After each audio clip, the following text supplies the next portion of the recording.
Hello and welcome to tutorial school. इस tutorial में हम पार्ट्स ऑफ सर्किल को स्टडी करेंगे। सर्किल मीन्स वृत्त। तो वृत्त यानी सर्किल के डिफरेंट पार्ट्स कौन कौन से होते हैं। तो चलिए शुरू करते हैं। सबसे पहले तो हम ये समझेंगे कि सर्किल होता क्या है और फिर उसकी एक डेफिनेशन लेंगे। देखिए, जैसे कोई पॉइंट अगर हम किसी प्लेन पर लेते हैं, प्लेन का मतलब मान लीजिए सरफेस का कोई प्लेन होता है, प्लेन होना चाहिए, कर्व नहीं होना चाहिए। और उसी के साथ साथ हम एक और पॉइंट कहीं पे ले लेते हैं और इन दोनों के बीच की जो दूरी है, कोई ना कोई डिस्टेंस तो होगा इन दोनों के बीच में। जैसे मान लेते हैं कि ये 3 सेंटीमीटर है इन दोनों के बीच का डिस्टेंस।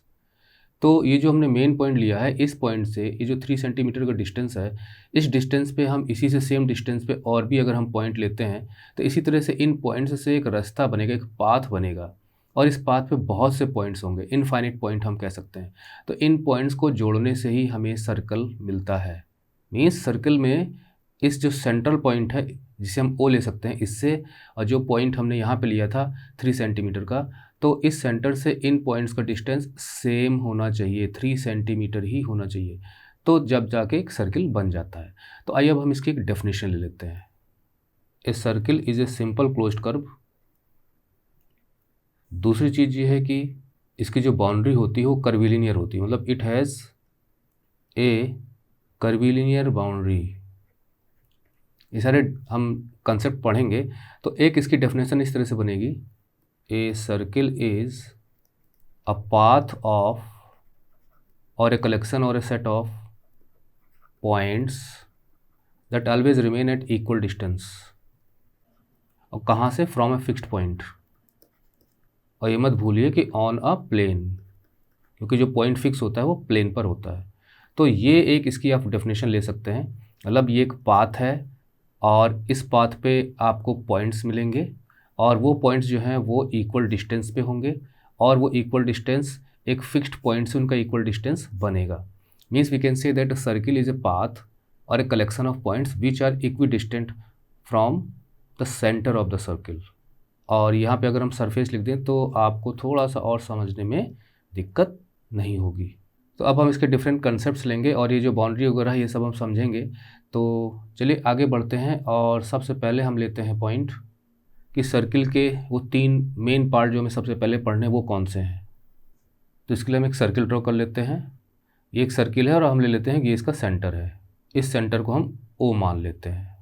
तो इसके 3 पार्ट मेन वो होंगे, एक जो इसके बाहर का है, एक जो इसके अंदर का है और एक जो ठीक जो आप सर्किल की जो बाउंड्री देख रहे हैं इस बाउंड्री पर है। तो हम कुछ पॉइंट ले लेते हैं। मान लेते हैं कि ये ए है, ये बी है, ये सी है। यहाँ पे हम पॉइंट ले लेते हैं, ये डी है, ये ई है।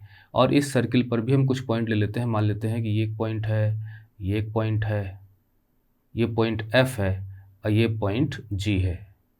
तो पहला जो बनेगा वो है exterior of the circle. Exterior of the circle, exterior of the circle में जो पॉइंट आ रहे हैं वो आएंगे आपके डी है और ई, ये पॉइंट्स हैं। These points are outside the boundary. मतलब ये जो हमने सर्किल जो हमने बनाया है, ये जो कलेक्शन ऑफ पॉइंट्स हैं, दिस इज़ कॉल्ड बाउंड्री। हम सरकमफ्रेंस कह सकते हैं, वो हम आगे लेंगे। तो आउटसाइड द बाउंड्री, जैसे मैंने बताया था कि ये सेंटर अगर हमारा ओ है और इससे जो डिस्टेंस है वो हमेशा सेम रहेगा। ये हमने डिस्टेंस ले लिया तो ये हमेशा सेम रहेगा। तो ये है रेडियस, हम इसे रेडियस कहते हैं। आगे हम लेंगे, इसके बारे में पढ़ेंगे। तो जैसे हमने यहाँ पे देखा कि मतलब ये जो है डी ई, ये एक्सटीरियर पॉइंट हो गए जो बाउंड्री के बाहर के हैं, आउटसाइड द बाउंड्री होते हैं। और एक चीज़ और कि ये जो एक्सटीरियर पॉइंट्स होते हैं they are greater than radius, that is greater than radius. तो ये 3 पॉइंट हम इसमें ले सकते हैं एक्सटीरियर ऑफ द सर्किल में, कि जो पॉइंट आपके बाउंड्री के बाहर हैं वो होंगे और मतलब आउटसाइड द बाउंड्री होंगे और इनका जो डिस्टेंस होगा यहाँ से सेंटर से वो हमेशा रेडियस से ज़्यादा होगा, that is greater than radius. दूसरा इसी में अब हम आते हैं बाउंड्री पर, दैट इज़ तो ऑन द सर्किल में ये पॉइंट है आपके एफ पॉइंट है और आपका जी पॉइंट है। तो ऑन द सर्किल पे जो पॉइंट होंगे वो होंगे एफ एंड जी। तो इनके बारे में हम लिख सकते हैं कि they are on the boundary, on the boundary, boundary पर होते हैं। बाउंड्री को सरकमफ्रेंस भी कह सकते हैं। आप ये भी कह सकते हैं कि on the path, on the circumference, on the path, on the boundary of the circle, आप तीनों यूज़ कर सकते हैं। जैसे इनके बारे में हमने पढ़ा था कि they are greater than radius, वैसे यहाँ पर हम बोलेंगे कि इक्वल टू रेडियस। इनका जो डिस्टेंस होता है सेंटर से वो रेडियस के इक्वल होता है, मतलब इक्वल टू रेडियस। यहाँ से इनका डिस्टेंस हमेशा सेम होगा। इसके बाद तीसरा है इंटीरियर ऑफ द सर्किल। अब इसमें क्या है कि बाउंड्री के अंदर के पॉइंट आएंगे, तो बाउंड्री के अंदर के पॉइंट हैं ए है, बी है, सी है, तो हम लेंगे ए बी सी। अब इनकी क्या खास बात है कि इन ये जो पॉइंट्स हैं, इस जो रेडियस है आर है, इससे इनका डिस्टेंस सेंटर से छोटा होगा, मतलब इसका यहाँ पे इतना है, यहाँ पे इतना है, यहाँ पे इतना है। तो यहाँ पे हम लिखेंगे कि इनसाइड द बाउंड्री पहले लिखेंगे, और दूसरा less than radius, that is less than radius. तो मतलब यहाँ पे less than radius, less than radius. तो आपने देखा कि किस प्रकार से यहाँ पे हमने एक सर्किल की डेफिनेशन ली, इसके अलावा हमने एक्सटीरियर ऑफ द सर्किल देखा, विच इज़ जहाँ डिस्टेंस पॉइंट का जो है वो बाउंड्री के बाहर रहेगा और ग्रेटर देन रेडियस होगा। ऑन द सर्किल का मतलब रेडियस के बराबर डिस्टेंस होगा, और इंटीरियर ऑफ द सर्किल का मतलब ये है कि उसका जो डिस्टेंस होगा सेंटर से वो रेडियस से कम होगा। अब इसके बाद जो हमें दूसरा लेना है पॉइंट, मेन पार्ट, वो है रेडियस। रेडियस ये सर्किल है और ये इसका सेंटर पॉइंट है रेडियस, यहाँ से हमें बनाना है, ये हो जाएगा रेडियस, जिसे हम आर कहते हैं। इसकी खासियत ये होती है कि सेंटर से और सर्किल पे ये जो पॉइंट है, इनका जो डिस्टेंस होता है वो हमेशा सर्किल के पॉइंट से सेंटर से सेम डिस्टेंस बनता है। कहीं पे भी कोई भी पॉइंट आप ले लोगे तो उस पॉइंट से और सेंटर का जो डिस्टेंस है वो हमेशा सेम ही रहेगा। तो इसकी प्रॉपर्टीज़ में कि रेडियस क्या होता है, कंसिस्टेंट डिस्टेंस, मतलब इसका जो डिस्टेंस होता है वो हमेशा सेम होता है between the centre and the any point on the circle. यहाँ पर ये हमने यहाँ पे इस पॉइंट को दे लिया यहाँ पर, और हमने ये जो पॉइंट है इस पॉइंट को हमने नाम दे दिया P। तो यहाँ पर OP जो है ये रेडियस है, जिसे हम त्रिज्या कहते हैं। दूसरी चीज़ कि हम इनफाइनाइट कितने, मतलब हम कितने खींच सकते हैं इसमें रेडियस, इनफाइनाइट रेडियाई हम खींच सकते हैं। रेडियस का जो प्लूरल होता है वो है radii, RADII। So we can draw infinite radii for a circle. किसी भी दिए गए सर्किल के हम बहुत से रेडियाई खींच सकते हैं। बस करना क्या है कि कोई भी एक पॉइंट सर्किल पे लेना है और आपको इससे ला के ऐसे ऐसे मिला देना है, एक रेडियस बन गया। कोई भी पॉइंट ले लीजिए, ठीक है, क्योंकि इस पे इनफाइनाइट पॉइंट भी होते हैं। सर्किल का जो पाथ होता है, जो कलेक्शन ऑफ पॉइंट है, circle is a collection of point, is a path which runs on the points which are equidistant from the centre. तो वो इन अनगिनत वो भी होते हैं, इनफाइनाइट हम कह सकते हैं कि इनफाइनाइट पॉइंट्स यहाँ पर हैं, और हर पॉइंट से आप एक डिस्टेंस यहाँ पे सेंटर से मिला दोगे तो वो रेडियस बन जाएगा। So we can draw infinite radii for a circle. तो ये आपको याद रखना है। आगे चलते हैं और कॉर्ड पढ़ते हैं। अब तो सर्किल हमने ले लिया और हमारा जो हमें जो स्टडी करना है वो है कॉर्ड। कोई भी पॉइंट आप सर्किल पर लीजिए, जैसे हमने ये पॉइंट ले लिया और इसे नाम दे दिया A। दूसरा पॉइंट कहीं भी आप सर्किल पर लीजिए और हमने उसे नाम दे दिया B, और इन दोनों को मिला दीजिए। पर ध्यान रहे कि ये जो पॉइंट्स हैं, ये पॉइंट्स सर्किल के पॉइंट्स को मिलाते हैं। मतलब सर्किल पर कोई भी दो पॉइंट्स हों, सर्किल की बाउंड्री पे कोई भी दो पॉइंट्स हों, उनको मिलाने वाली जो रेखा होती है, जो लाइन होती है, जो सेगमेंट, लाइन सेगमेंट होती है, वही होती है कॉर्ड। रेडियस कॉर्ड में ये अंतर होता है कि रेडियस में सर्किल में सेंटर से पॉइंट निकलता है और सर्किल के बाउंड्री पर जाता है, पर यहाँ पर जो पॉइंट निकलता है वो सर्किल की बाउंड्री से ही निकलता है और सर्किल की बाउंड्री पर ही ख़त्म होता है, और उन दोनों के बीच की जो सेगमेंट होगी, लाइन सेगमेंट, वही होगी chord. So this is chord. We can write here line segments, क्योंकि तो सेगमेंट ही होगी क्योंकि सेगमेंट की लेंथ तय होती है। Line segments joining any two points of the circle means कि आपको ये ध्यान रखना है कि whose end point lie on the circle. ये कंडीशन है इसकी, समझे, कि आपके जो कॉर्ड है, कॉर्ड के जो एंड पॉइंट्स होते हैं, जैसे ये जो कॉर्ड है इसका जो एंड पॉइंट है वो ए है यहाँ पे और बी है यहाँ पे, ये सर्किल पर ही होने चाहिए। So A B is a chord. अब आप एक यहाँ पर एक सिचुएशन देखिए कि अगर कोई कॉर्ड का पॉइंट सर्किल से शुरू होके और सेंटर से होता हुआ सर्किल के दूसरे पॉइंट से जाके मिलता है तो क्या कहेंगे उसको, तो वो भी कॉर्ड ही होगी लेकिन उसको हम डायमीटर कहेंगे। तो हमारा अगला जो टॉपिक है वो डायमीटर। डायमीटर ये हमारा अगला टॉपिक हो गया। एक सर्किल ले लेते हैं, ये हमने सर्किल ले लिया और अब हमें करना क्या है कि एक ऐसी लाइन सेगमेंट खींचनी है जो सर्किल से शुरू होगी, सर्कल पर ख़त्म होगी, जैसे ये, और उसकी ख़ास बात है कि वो सेंटर से पास होगी और इसको हम नाम दे देते हैं ए और बी। अब देखिए सर्किल से शुरू होके मतलब सर्किल के किसी पॉइंट से शुरू होके सर्किल के किसी पॉइंट पे जाके ख़त्म होने वाली जो सेगमेंट होती है उसे हम कहते हैं कॉर्ड। तो डायमीटर एक कॉर्ड भी है, जो अभी हमने ऊपर पढ़ा था, ये हमने यहाँ पे स्टडी किया था ना कॉर्ड। तो ये कॉर्ड है एक प्रकार से, लेकिन ये कॉर्ड की खासियत ये होती है कि सेंटर से पास होती है। मतलब जो और कॉर्ड हमने जो यहाँ पढ़ी हैं यहाँ पे, तो इस कॉर्ड में और इस कॉर्ड में अंतर ये होता है कि ये जो कॉर्ड है सेंटर से पास नहीं हो रही है, लेकिन ये जो कॉर्ड है सेंटर से पास हो रही है। और आप इनफाइनाइट नंबर ऑफ कॉर्ड भी खींच सकते हैं और इनफाइनाइट नंबर ऑफ डायमीटर भी खींच सकते हैं। तो ये कॉर्ड ही है, पर इस कॉर्ड क्योंकि ये सेंटर से पास होती है इसलिए इसको हमने एक अलग नाम दे दिया, यानी हमने उसको डायमीटर कह दिया। तो आइए इसके बारे में कुछ लिख लेते हैं कि it is a cord passing through the centre. तो यहाँ पर ए और बी कॉर्ड होंगी। दूसरी चीज़ क्या है कि ये है तो कॉर्ड ही, मतलब जो हमने कॉर्ड लिखा है तो ये लार्जेस्ट कॉर्ड होती है सर्किल की, largest chord in a circle, किसी भी सर्किल की ये लार्जेस्ट कॉर्ड होती है। तीसरी चीज़, we can draw infinite number of diameters, infinite number of diameters. और ये जो डायमीटर्स होते हैं they are concurrent at centre. पहले मैं लिख दूँ कि जितने भी ये डायमीटर्स होते हैं ये कंकरेंट एट सेंटर होते हैं, that is concurrent at the centre, that is at O, जो हमने यहाँ बनाया है। मतलब कोई भी जो डायमीटर होगी, जैसे हमने ये एक डायमीटर बनाई, अब सेंटर से पास होगी, ये हो गई एक डायमीटर। एक डायमीटर हमने ये बनाई, सेंटर से पास होगी, ये हो गई। एक डायमीटर हमने ये बनाई, सेंटर से पास होगी, ये हो गई।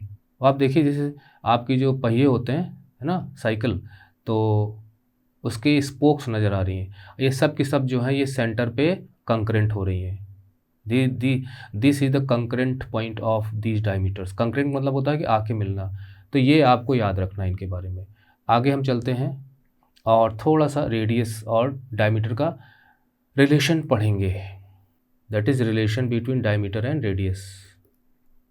अगर आप ध्यान से देखेंगे कि ये जो हम डायमीटर ड्रॉ करते हैं, है ना, तो वास्तव में ये जो सेंटर है, इस सेंटर से लेके यहाँ तक तो ये रेडियस होता है, और ये सेंटर है आपका तो ये भी आपका रेडियस होगा। मतलब इस सेंटर के पॉइंट से इतना हिस्सा भी आपका रेडियस है, इतना हिस्सा भी आपका रेडियस है, जो कि रेडियस ये भी है, मतलब रेडियस ये भी है। तो इसका मतलब जो डायमीटर की जो लेंथ होगी वो 2 रेडियस के बराबर होगी, that is diameter is equal to, पहले तो हम लिखते हैं रेडियस क्या है, radius is equal to O B, और डायमीटर जो है वो 2 रेडियस के बराबर होगा, that is O B plus O B is equal to 2 O B. और ओ बी क्या है, वो रेडियस है, तो हम लिख सकते हैं 2 इंटू आर, क्योंकि ओ बी क्या है, O B is the radius. तो इसका मतलब ये है कि जो डायमीटर है वो 2r के बराबर होता है। तो आपको बिल्कुल नहीं भूलना है कि diameter is equal to 2r, you have to keep it in your mind.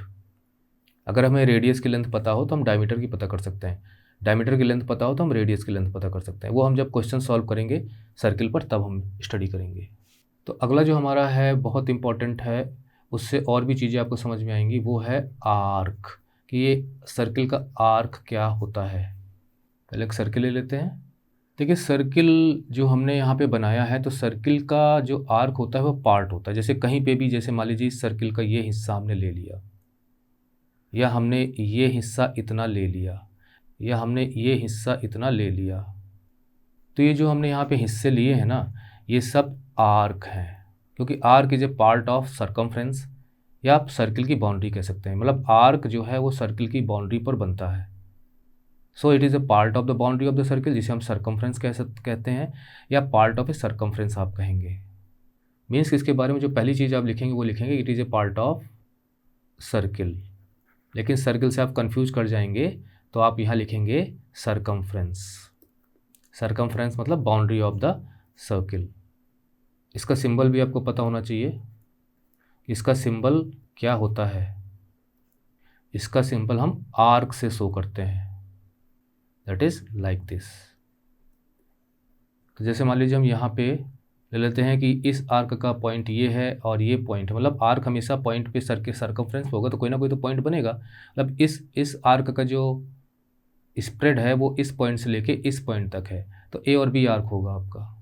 तो आप लिखेंगे यहाँ पे कि ए बी और ऊपर डाल देंगे आर्क। अब यहाँ पे मान लेते हैं हम ये सी डी ई एफ, तो ये सब आर्क हैं, सी डी ई एफ। आप ढंग से बनाइएगा, यहाँ तो मैं ऐसे ही बना दे रहा हूँ। तो part of a circle symbol हमने देख लिया, और इसे दो पॉइंट के बीच में ड्रॉ किया जाता है, drawn between two points on the circumference या बाउंड्री। ठीक है। अब एक खास बात देखिए कि अगर हम इसमें से कोई भी आर्क के पॉइंट को उसके दूसरे पॉइंट से ज्वाइन कर दें, जैसे फॉर एग्जांपल ये एफ पॉइंट है, ये ई पॉइंट है, अगर हमने इसको ज्वाइन किया, ये ज्वाइन किया हमने, ये ज्वाइन किया हमने, ये ज्वाइन किया हमने, तो देखिए सर्कल से पॉइंट और सर्किल पर पॉइंट पे जो लाइन सेगमेंट हम ड्रॉ करेंगे उसे हम कहते हैं कॉर्ड। ये आप ऑलरेडी पढ़ चुके हो। तो हम यहाँ पे एक और पॉइंट बना सकते हैं कि इफ़ वी ज्वाइन, अगर हम ज्वाइन करते हैं the points of an arc, एक आर्क के पॉइंट्स को जो हम ज्वाइन करते हैं, वी गेट अ कॉर्ड, तो हमें एक कॉर्ड मिल जाती है। तो ये भी याद रखना है, ये भी याद रखना है। और आगे आपको ध्यान में रखना है कि आगे चल के हमको सेगमेंट और सेक्टर भी पढ़ना है, वहाँ हम आर्क का कंसेप्ट यूज़ करेंगे। लेकिन आर्क अभी यहीं नहीं ख़त्म हुआ है। एक और सर्कल लेते हैं और इस पर हम एक आर्क ले लेते हैं। आर्क के ये दो पॉइंट हो गए, एक पॉइंट ये हो गया आपका ए और एक पॉइंट ये हो गया आपका बी। और एक चीज़ और ध्यान रखिएगा कि जैसे यहाँ पे दिया गया है कि ए और बी, तो आप इसको ऐसे भी लिख सकते हैं बी और ए, कोई फ़र्क नहीं पड़ता। मतलब आप पॉइंट्स को ए बी बी ए आर कहो, सी डी डी सी आर करो, ई एफ एफ ई आर करो, कोई फ़र्क नहीं पड़ता। तो अब हमारे पास यहाँ पे देखने को तो एक आर्क नज़र आ रहा है, लेकिन हमारे पास दो आर्क हैं।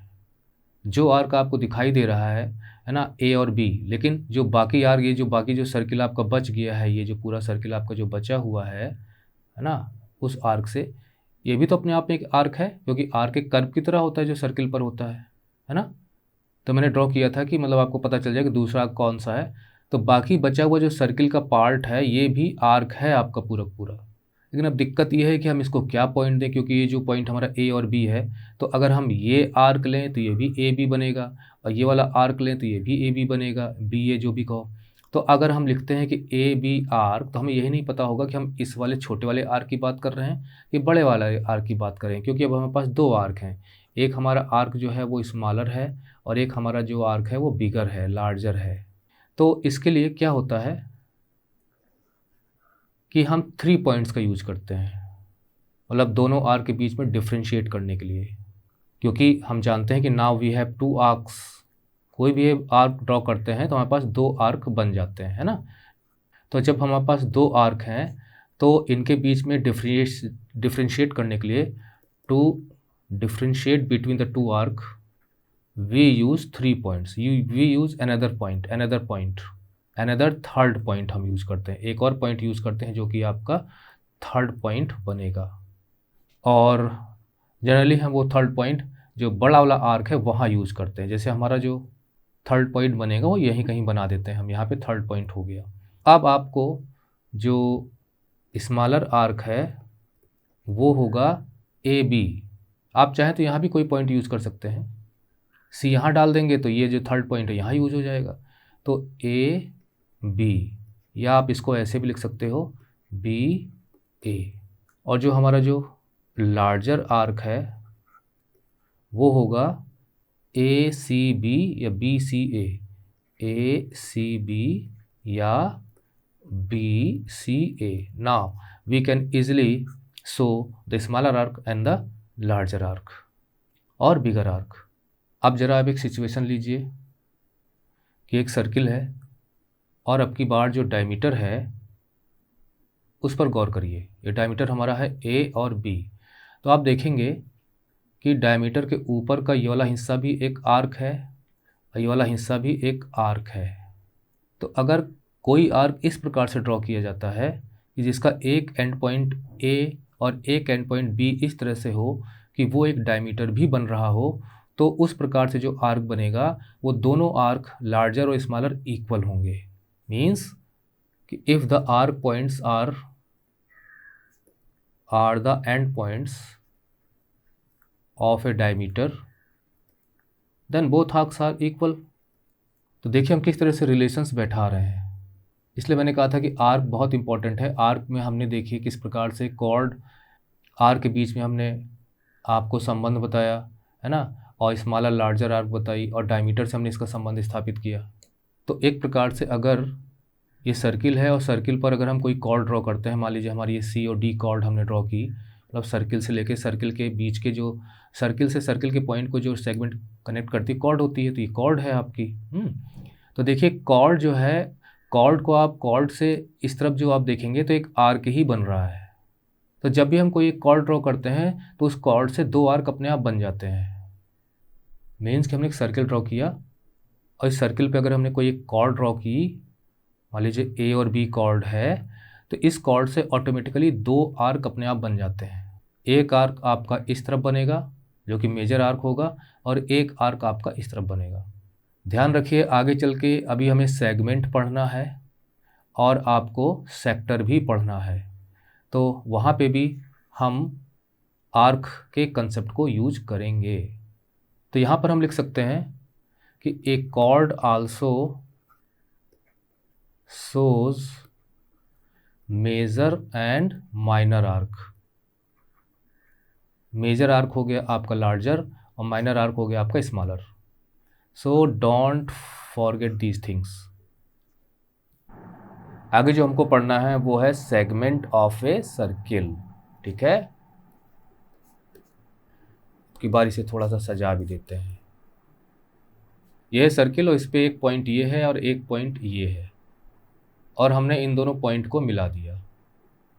मतलब इस पॉइंट को जो सर्किल पे था और इस पॉइंट को हमने मिला दिया। और आप समझ गए होंगे कि ये कॉर्ड है। क्या है? एक कॉर्ड। जब हम एक कॉर्ड खींचते हैं तो वो सर्किल को दो पार्ट में डिवाइड करती है। एक पार्ट आपका ये हो गया और एक पार्ट आपका ये हो गया। यही जो दोनों पार्ट हैं ये सेगमेंट कहलाते हैं। That is a cord divides a circle into two parts called segments. और इसमें भी कॉर्ड जो है वो जो सेगमेंट बना रही है, मतलब एक सेगमेंट तो आपका ये हो गया और एक सेगमेंट आपका ये हो गया। मैं इस तरह से आपको शो कर दे रहा हूँ। ठीक है, ये एक सेगमेंट आपका ये हो गया। तो हम देख रहे हैं कि ये जो है स्मॉलर है जिसे हम माइनर भी कह सकते हैं, और ये वाला जो है वो लार्जर है जिसे हम मेजर भी कह सकते हैं। तो एक कॉर्ड दो सेगमेंट में डिवाइड करती है जिसमें से एक मेजर सेगमेंट होता है और एक स्मॉलर सेगमेंट होता है। यानी कि आपका एक जो होगा मेजर सेगमेंट होगा और एक होगा माइनर सेगमेंट। इनकी में भी आपको थोड़ा सा याद रखना है कि जो मेजर सेगमेंट होगा it contains radius R, that is radius. जो मेजर सेगमेंट होगा उसमें रेडियस आएगा। अब देखिए ये है आपका रेडियस, और सॉरी सेंटर है, और ये है आपका रेडियस, और ये रेडियस मेजर सेगमेंट में आ रहा है ना। माइनर सेगमेंट में रेडियस नहीं है और it does not contain radius. या हम दूसरे रूप में कह सकते हैं contains center of the circle, does not contain center of the circle। ठीक है, ये क्योंकि जहाँ सेंटर होगा वहीं से आप रेडियस ड्रॉ कर पाओगे। लेकिन इसमें भी एक ट्विस्ट है। क्या ट्विस्ट है कि डायमीटर भी एक वी नो, मतलब we know that diameter is also a ready chord. तो डायमीटर तो दो बराबर आर्क बनाता है और डायमीटर जो है सर्किल को दो बराबर भागों में बांटता है ना। A diameter divide the circle into two parts, two equal parts में डिवाइड करता है, जिन्हें हम सेमी सर्किल कहते हैं। तो क्या होगा, मीन्स की सर्किल है और ये इसका सेंटर हो गया और ये रहा डायमीटर जो इसके बीच से जाएगा, ये रहे इसके पॉइंट ए और बी। तो अब आप देखिए कि ये वाला जो सेगमेंट है और ये वाला जो सेगमेंट है दोनों बराबर हैं। तो यहाँ से हमें पता चलता है कि डायमीटर कॉर्ड जो होती है वो टू सेमी सर्किल्स बनाती है और इस वजह से टू इक्वल सेगमेंट भी बनाएगी। ठीक है, ये आपको याद रखना है कि अगर कॉर्ड डायमीटर है तो जो सेगमेंट्स होंगे वो दोनों इक्वल होंगे, और अगर कॉर्ड डायमीटर नहीं है तो एक मेजर सेगमेंट होगा और एक माइनर सेगमेंट होगा। और अगर हम इसका आर्क से रिलेशन इस्टेब्लिश करें तो हम ये कह सकते हैं कि ये जो है ये एक आर्क भी है, और इसलिए ए और बी को अगर हम आर्क का पॉइंट मानते हैं कि if A and B are arc, तो उस स्थिति में भी एक आर्क जो है वो एक कॉर्ड को जन्म देगा और उस कॉर्ड की वजह से एक सेगमेंट बनेगा और फिर उसमें मेजर और माइनर सेगमेंट भी हो जाएंगे अगर कॉर्ड डायमीटर नहीं है। तो ये सारी चीज़ें आपको खुद ही अप्लाई करनी पड़ेंगी। अगला जो हमारा टॉपिक है वो है सेक्टर ऑफ द सर्किल, यानी इसको भी हम थोड़ा सा ऐसे कर देते हैं, अच्छा लगेगा।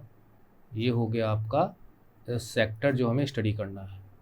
ये रहा सर्किल, ये इसका सेंटर हो जाता है मान लेते हैं, और ये इसका सेंटर का पॉइंट।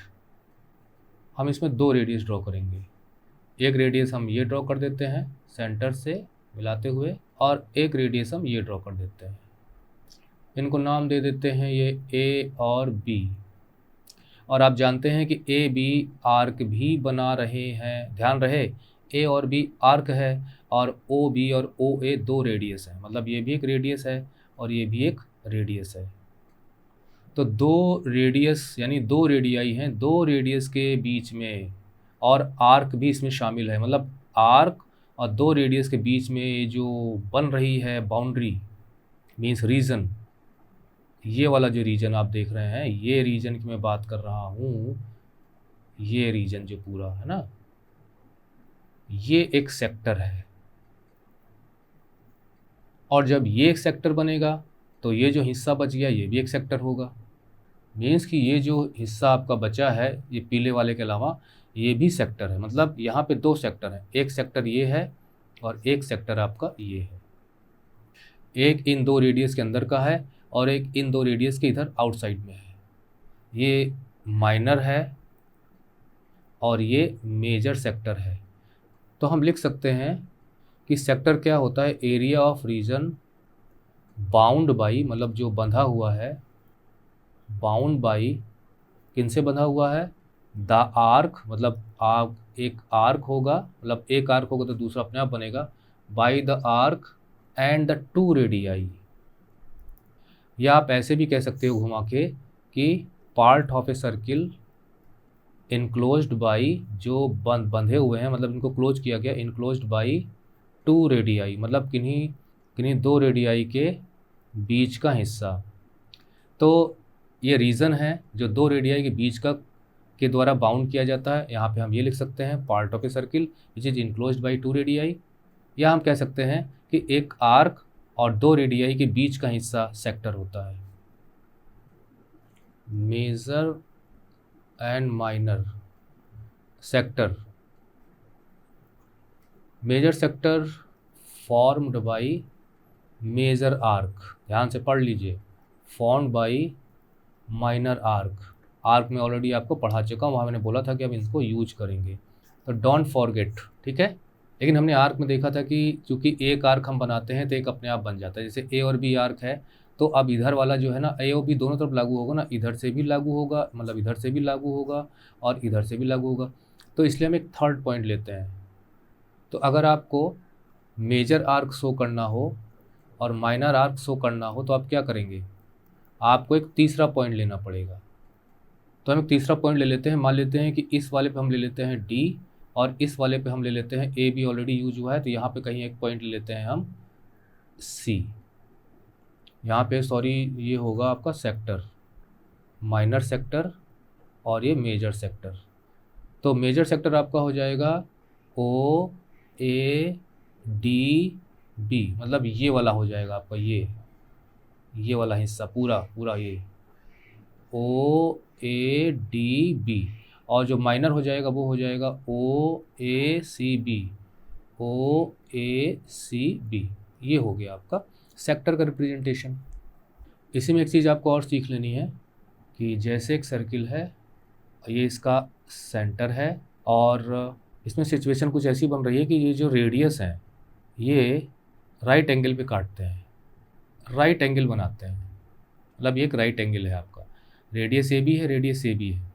मतलब if two radius are at right angles, तो इसके बीच का जो क्षेत्र होगा वो होगा तो सेक्टर, लेकिन इसको हम एक और नाम दे देते हैं, वो है क्वाड्रेंट। क्योंकि ये जो होता है ये 1/4 ऑफ सर्किल होता है, 1/4 ऑफ सर्किल, मतलब पूरे सर्किल का चौथाई हिस्सा होता है। It is a 25% part of a circle, तो इसको हम क्वाड्रेंट कह देते हैं। यानी क्वाड्रेंट के बारे में अगर हमें लिखना हो तो हम लिख सकते हैं 2 radii at right angles form a quadrant. तो हमने सेक्टर भी पढ़ लिया। अब हम आर्क, सेगमेंट और सर्किल में एक देखते हैं रिलेशन।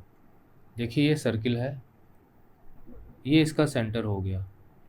अब हमने इसमें एक कॉर्ड खींची है, ठीक है, ए और बी कॉर्ड।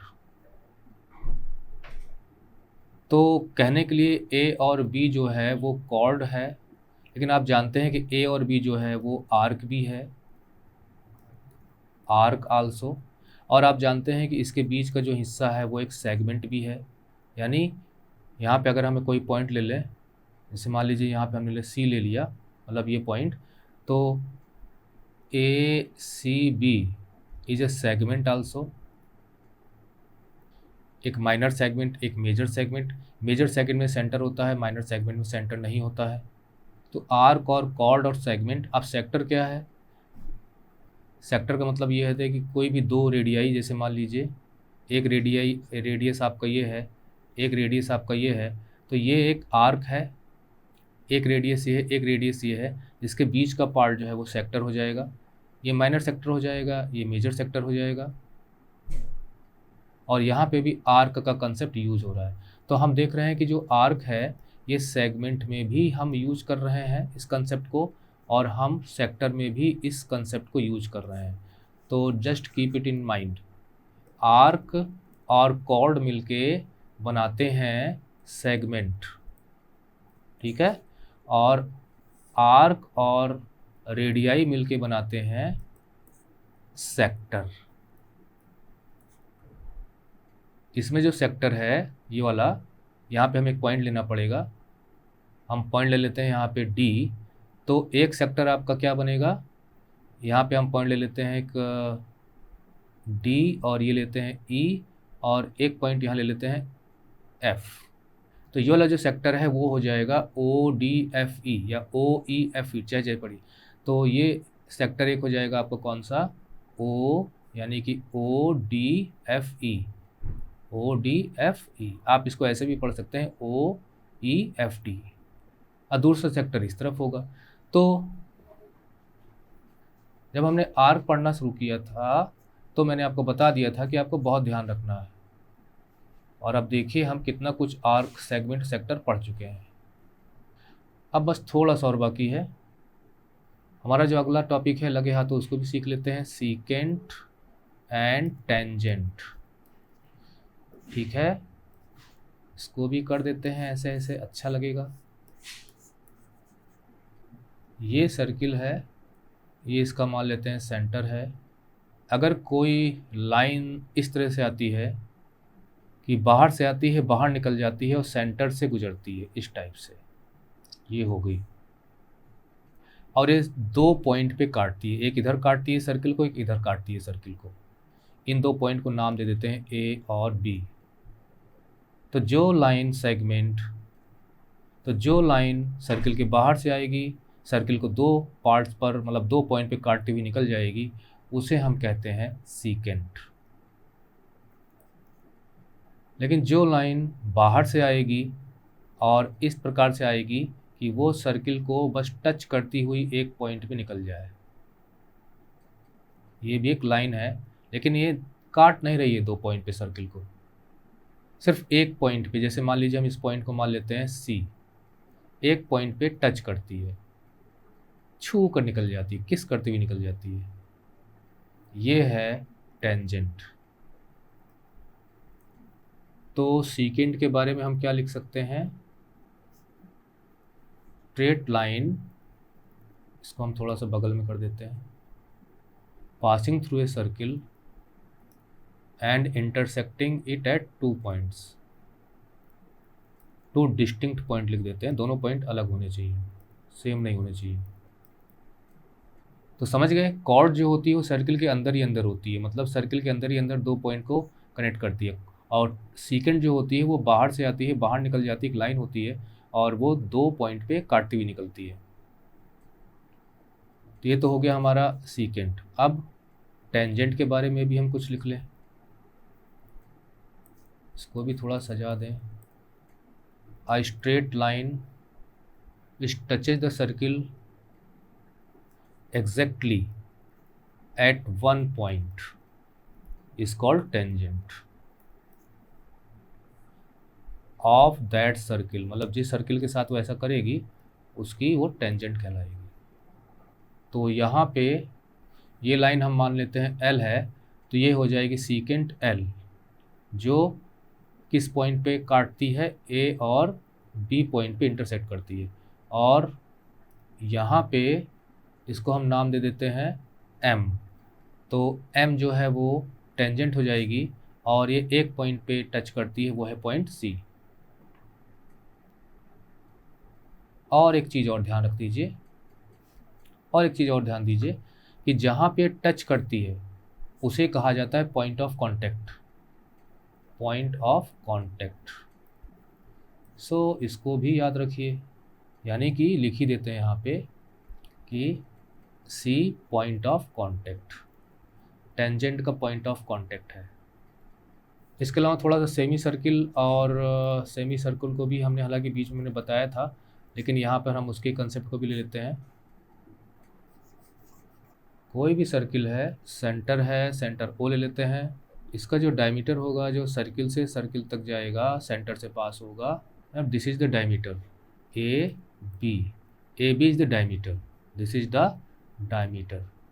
तो डायमीटर सर्किल को 2 बराबर भागों में बांटता है, मतलब एक पार्ट ये हो जाएगा, दूसरा पार्ट ये हो जाएगा, और इसको दोनों को हम कहते हैं सेमी सर्किल। तो यहाँ पे जो सेमी सर्किल्स हैं वो ये हैं, पहले लिख देते हैं कि a diameter divides a circle into 2 half circles, जिन्हें हम सेमी सर्किल्स कहते हैं, अर्धवृत्त बनाते हैं। अब इसमें जो है, एक तो हो जाएगा आपका, ये हो गया ए बी हमने नाम दिया यहाँ पे, एक पॉइंट हमें और लेना पड़ेगा C और एक पॉइंट हमें और लेना पड़ेगा D, जिससे कि हम दोनों सेमी सर्किल को डिफ्रेंशिएट कर सके। तो एक तो हो जाएगा आपका, पूरा लेना है आपको, यहाँ से A C B O A, ऐसे पूरा A C B O A, और दूसरा हो जाएगा यहाँ से A मतलब A D B O, A D मतलब A D B O A, B O A, है ना। कुछ लोगों को इसमें कन्फ्यूजन होता है, तो मैंने कन्फ्यूजन यहाँ दूर कर दिया कि किस प्रकार से सेमी सर्किल बनता है। मतलब ये भी आपको शामिल करना है, डायमीटर को इधर भी, डायमीटर को इधर भी। और जो सेमी सर्कुलर रीजन होता है, जैसे मान लीजिए इसका रीजन, तो ये भी एक रीजन है और ये भी एक रीजन है, जो कि ये इस सेमी सर्कुलर पार्ट में पड़ता है, इस सेमी सर्कुलर पार्ट में पड़ता है, तो इन दोनों को सेमी सर्कुलर रीजन कहा जाता है। That is the circular region of a semi circle. और एक सेंटर है, उस सेंटर से आपने एक सर्किल बनाया है और इसी सेंटर से आप मतलब सेम सेंटर को लेके आप और सर्किल बनाओगे, तो ये सब कंसेंट्रिक सर्किल्स कहलाते हैं। ये भी कंसेप्ट आपको पता होना चाहिए। That is circles with the same centre, same radius नहीं, सेम सेंटर, मतलब एक ही सेंटर से, सेम रेडियस है तो आप अलग अलग सर्किल भी बना सकते हैं, तो वो आपका कंसेंट्रिक सर्किल कहलाएगा। और अंत में सरकमफ्रेंस ऑफ ए सर्किल। तो हालांकि जब हम क्वेश्चन सॉल्व करेंगे सर्किल पे तो सब हम पढ़ेंगे, लेकिन यहाँ फॉर्मूला जरूर याद रखिएगा कि जो सरकमफ्रेंस होता है सर्किल का, that is circumference of a circle is equal to 2πr। ये फॉर्मूला आपको याद रखना है, 2πr। अब ये सब चीज़ क्या है वो जब हम सरकमफ्रेंस और उससे रिलेटेड क्वेश्चन को लेंगे तो हम बताएंगे। तो मैंने यहाँ पे काफ़ी कुछ आपको सिखाया और डिफरेंट कंसेप्ट्स क्लियर करने की कोशिश की। तो इनका आप कहेंगे तो हम इंडिविजुअल ट्यूटोरियल्स भी बना देंगे अलग अलग। तो अगले ट्यूटोरियल में हम क्वेश्चंस लेंगे, सॉल्व करेंगे और सर्किल की प्रॉपर्टीज़ के लिए भी आगे के ट्यूटोरियल्स आपको देखने को मिलेंगे। सो एंडिंग द ट्यूटोरियल, अगले ट्यूटोरियल में फिर मुलाकात होगी। तब तक के लिए bye bye, take care and study well.